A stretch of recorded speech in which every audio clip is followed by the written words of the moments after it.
qof wax bixiya oo wax bixin oo bixinaya daraadeed faqri u noqday lama sheegin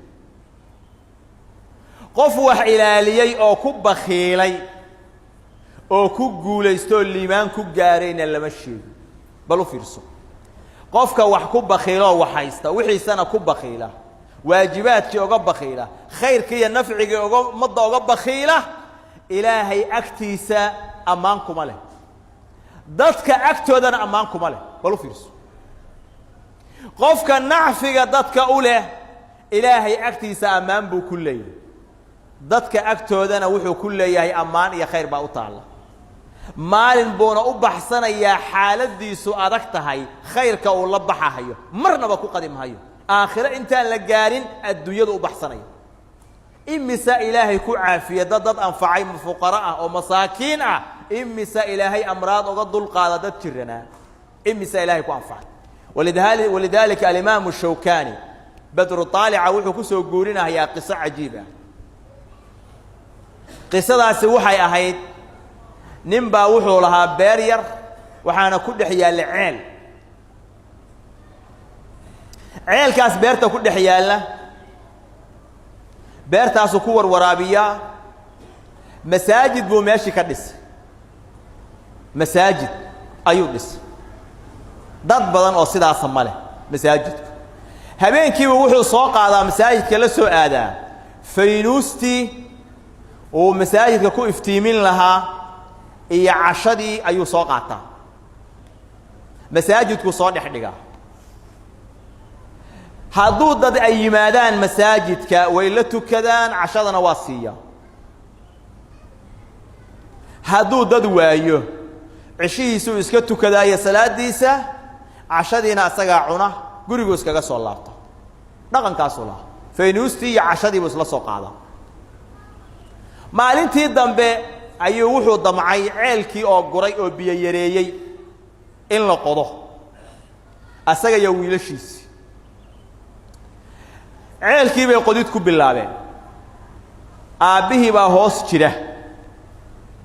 ceelkii meel kasta waa iskaga soo dumay gabigiisiiba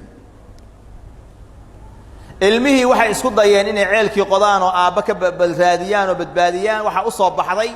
inaan waxba laga qaban karin ceelkaas inuu dumay waxay uga tageen oo yiraahdeen qabrigiisii baa ilaahay ka dhigay naga wado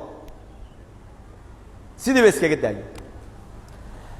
6 sano ka bacdi ayay qabrigii qodeen ayagoo oranaya ceelkii aan bal fiirino ayay meel kale geesa ka qodeen waxay ugu tageen aabe oo nool ayay meeshii ugu tageen way yaabeen soo bixiyeen bal waran bay yiraahdeen wuxuu yiri markii aan ceelku dumay meel yar oo god abaan galay soo dumay waxa isku kay gooyay dhagax weyn baa fuulay iridii meeshaas wixii soo dumay oo dhan iga badbaadiso aan ku jiro ilaahay iga badbaadiyay anoo mugdiga ugu weyn adduunyada mugdi la mara ku sugan ayaa waxa ii soo galay faynuusti iyo cunadii aan qaadi jiray oo isla socda ii soo galay faynuusti baa ii timaada iftiinkaas baan helaa cunadii aan qaadi jirayna meeshii bay igu timaada cunadaydan iska cunaa faynuusteedana waa iftiinsadaa intaasaan halkan ku soo mooday oo ku jira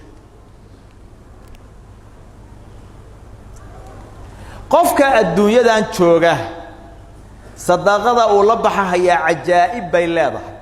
aad iyo aad nuuciyaal oo u kala duwan